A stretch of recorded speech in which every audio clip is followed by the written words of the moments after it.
In today's video, we spent some time restoring the exterior of our Can-Am Freedom trailer, talk a bit about the availability of the trailers, then go behind the scenes to demonstrate how long it can take to shoot a 4-second scene.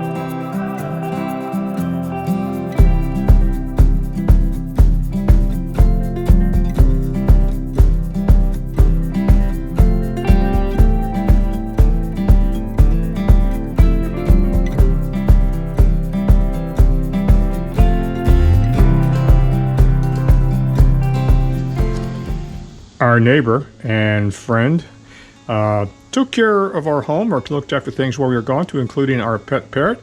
And you could even see here, Dimitri's in the corner of the window looking back at us. So she met us when we got home. It was a nice welcome home greeting. Well, hey guys, good morning. After we got back from Key West, we put away our Stinger trailer. It was time to give the Freedom trailer a little bit of love, and we pulled it out of storage and just kind of giving it a good going over. And I got to tell you, it did feel good bringing it out of storage and bringing it home. You know, as much as we loved the Key West trip trailering the Spyder down, I felt guilty. I felt like I cheated. But anyway, back to the Freedom trailer. An interesting thing about the Freedom trailer, it's no longer in production. The inventory that's out there is pretty much all there is. I have not seen, of course I haven't done that much research, on a similar style trailer that would be available. And unfortunately Can-Am isn't offering any other trailers for their on-road vehicles. Anyway, so we have to take care of ours and make sure it's in good condition. One of the several things we need to address is the paint. We think that the sun and the heat of living outside for the past few years has done this to our trailer. It is really in bad shape. You can tell in comparison to where a sticker used to go, right over here, that it didn't always look this bad. So I'm going to use some automotive materials to see if I can restore the sheen to the trailer and bring it back up, and where I'll be really happy with it again. Right now it looks bad. Next is the tires. These are the original tires. They're over 5 years old now, and it's never a good idea to have rubber that has been living outside for 5 years to really be, you should not really rely on them. So we're going to do some serious consideration to not upgrade, but change out those tires and just do an overall cleaning. So that's our plan for today.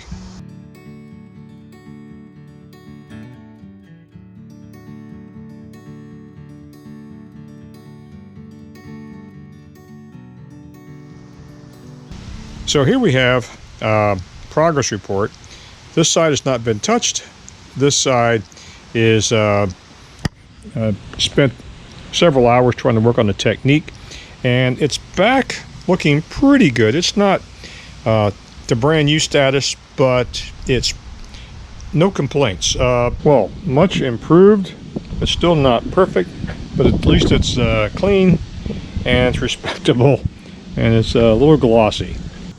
And here's what I used, and this is not a sponsored advertisement, just I went down to the store and bought this. Meguiar's Ultimate Compound. It was, my research said it was probably the best product out there. You apply it in multiple coats, use these little foam pads to install, and just immediately, once you get it really rubbed in really good and it's still good and damp, then you take a microfiber towel and you go ahead and wipe it down. Repeat as necessary until you get the desired effect. In theory, it doesn't cut through any clear coat you might have, but it does get down and through the oxidation, which is what we wanted to do. I'm glad the restoration of the exterior of the trailer went well, because I'm kind of partial to it. Not only have we drug it across the United States on 2 different occasions, now that it's no longer in production, it's kind of sad. I just did some research before we came out on this ride today, and I can't find any motorcycle trailer that can even come close to the style of the Freedom trailer. It's sad that it's no longer in production. And a cursory check before we came out today revealed that there are several available on Cycle Trader.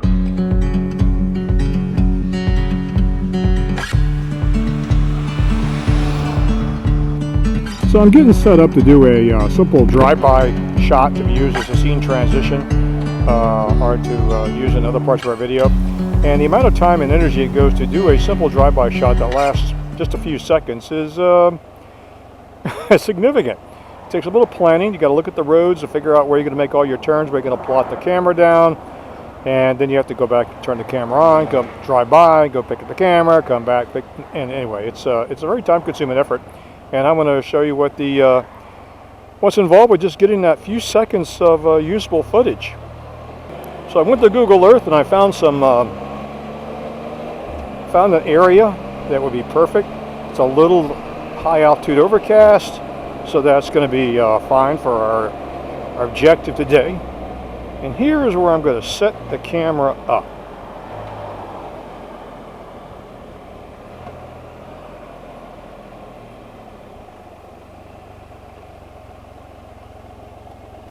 My tripod has seen better days. I got this specifically because it folds up nice and tight and fits in the Spyder. So, best target area.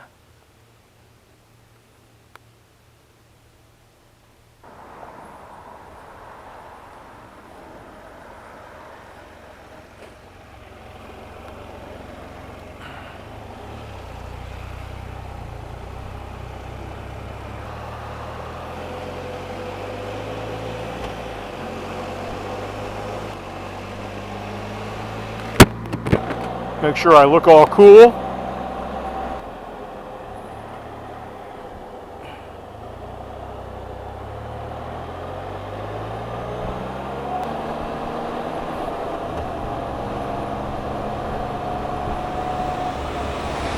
That was the shot.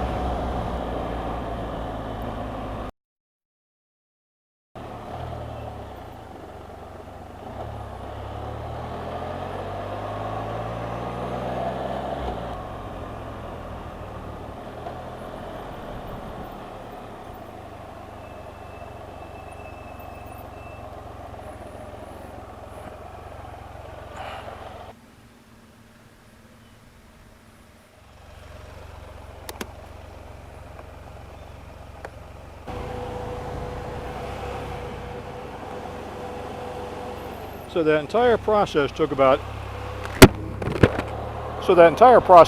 8 minutes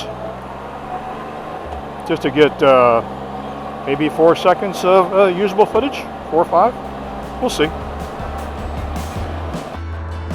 If you enjoyed this video, give us a thumbs up. If you want to see more of our travel-related content, just check out the rest of our channel. And don't forget to subscribe. We don't know where we're going, we just want to get gone.